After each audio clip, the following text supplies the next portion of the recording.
परमेश्वर का वचन सिखाने के द्वारा अपने लोगों को तैयार कीजिए। एक चरवाहे के नाते आपकी मुख्य जिम्मेदारियों में से एक है अपने झुंड का पोषण करना।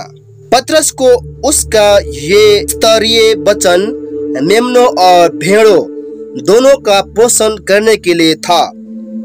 पवित्र शास्त्र में बाइबल की सच्चाई की तुलना भोजन से की गई है। परमेश्वर का वचन की विशेषताएं इसके सर्वाधिक सरल शिक्षण में पोषक दूध के साथ तुलना की गई है। इसकी अधिक धर्म शिक्षा की तुलना ठोस भोजन से की गई है। यीशु ने उसके वचनों को वास्तविक भोजन कहा। ध्यान दीजिए, यूहन्ना 6:35, 55, 63।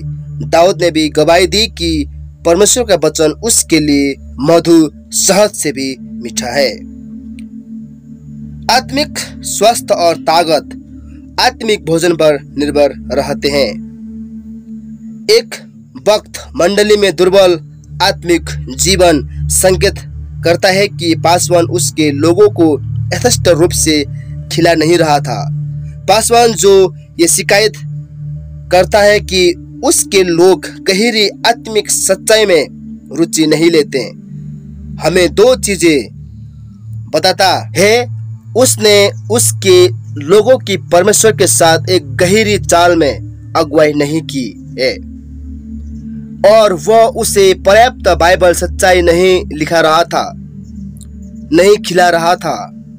केवल आत्मिक रूप से बीमार लोगों को ही आत्मिक भोजन के लिए भूख की कमी होती है। परमेश्वर के लिए आत्मिक सेवा आत्मिक स्वास्थ्य पर निर्भर होती है और पर्याप्त आत्मिक भोजन पर निर्भर होता है। परमेश्वर के लोगों को आत्मिक सेवा के लिए तैयार करने का आधार है उन्हें आत्मिक रूप से मजबूत बनाना और भली बातें सिखाना। परमेश्वर की सेवा में मार्गदर्शन किए जाने के लिए, प्रश्नों का उत्तर देने के योग्य होने के लिए और उद्धार न पाए हुओं को मसीह की ओर ले जाने के लिए उन्हें परमेश्वर का वचन जानना आवश्यक है। मसीहों को हर एक को उत्तर देने को सदा तैयार रहना है जो उस आशा के लिए कारण पूछता है जो उसके पास है। पौलुस ने इफिसुस के प्राचीनों को स्मरण दिलाया, मैं परमेश्वर के सारे अभिप्राय सारी मनसा को तुम्हें पूरी रीति से बताने से न झिझका। उसके अगले शब्द थे, अपनी और पूरी झुंड की चौकसी करो जिसमें पवित्र आत्मा ने तुम्हें अध्यक्ष ठहराया है कि तुम परमेश्वर के लिए कलीसिया की रखवाली का पोषण करो जिसे उसने अपने लहू से मोल लिया है। पौलुस दो विचारों का संबंध करता है। वह सबके लहू से निर्दोष है क्योंकि उसने परमेश्वर की पूरी मनसा बता दी है और प्राचीनों को वही करना है। परमेश्वर की कलीसिया का चरवाहा होने के नाते झुंड की चौकसी करने में यही सम्मिलित है। परमेश्वर की सारी मनसा बताने के लिए आपको क्या करना चाहिए? नंबर 1, अपनी शिक्षा को परमेश्वर के संपूर्ण वचन में से प्राप्त कीजिए और दोनों नियम उबे कीजिए। पुराना नियम एकमात्र बाइबल थी जो प्रेरित के पास थी। उनके सारे संदेश इसी पर आधारित थे। इसे अनदेखा न करें। कोई भी व्यक्ति जो परमेश्वर के सारे अभिप्राय सारी मनसा की उद्घोषणा करता है उसे बाइबल की सभी पुस्तकों से परिचित होना व समझना आवश्यक है ताकि आत्मा उसका मार्गदर्शन कर सके कि किसी भी भाग से प्रचार करे और सारे पवित्र शास्त्र का उपयोग करे। नंबर 2, कुछ वर्षों की अवधि में बाइबल के सभी मुख्य विषयों को पूरा कीजिए और जब परमेश्वर विषयों को पर्याप्त महत्वपूर्ण मानता है कि उसके वचन में बारंबार सम्मिलित किए जाए तो परमेश्वर के लोगों के लिए भी महत्वपूर्ण है। अन्य प्रकार के उपदेश समय समय पर उपयोग किए जा सकते हैं। किंतु केवल बाइबल की पुस्तकों के माध्यम से व्याख्यात्मक उपदेशक से ही पूरा पवित्र शास्त्र पूर्णतः किया जा सकता है।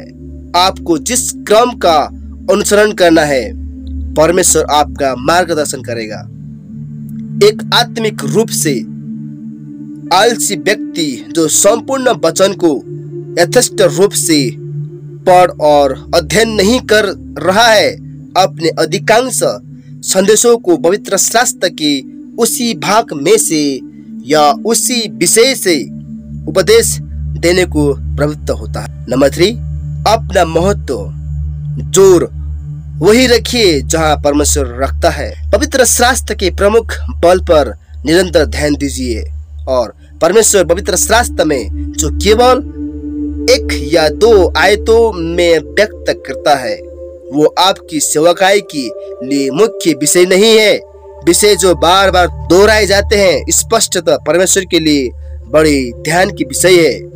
आपके बाइबल अध्ययन के लिए एक संदर्भ बाइबल रेफरेंस बाइबल का उपयोग का एक आवश्यक है। नंबर 4, अपने शिक्षण को बाइबल की प्रत्येक धर्म शिक्षा में पूर्णतया पक्का कीजिए और बाइबल को योजनाबद्ध धर्म विज्ञान की नियमावली के समान सुव्यवस्थित नहीं किया गया है, लेकिन धर्म शिक्षा की आपकी क्रमबद्ध समझ परमेश्वर की सारी मनसा को जानने और प्रचार के लिए अत्यावश्यक है।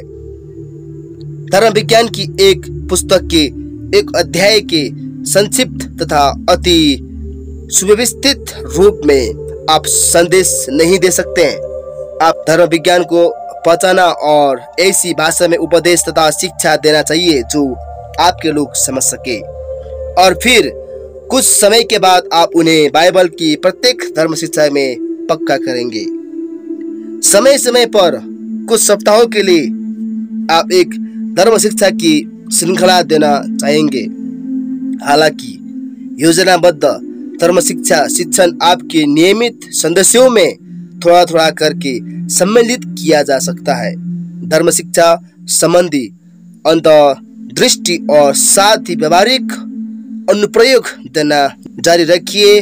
पहले आपको स्वयं धर्म शिक्षा को स्पष्टता से समझना चाहिए, केवल तभी आप इसे सरलता से दृष्टांतों व अनुप्रयोगों से सिखा सकेंगे जो आपके लोगों के हृदयों व दिमागों में जीवित रहेगा। यदि आपका हृदय का धर्म शिक्षा से प्रचलित है और इसे होना भी चाहिए, तब आपका शिक्षण जीवन से भरपूर होगा। नंबर 5, व्यावहारिक अनुप्रयोगों को लगातार सम्मिलित करें।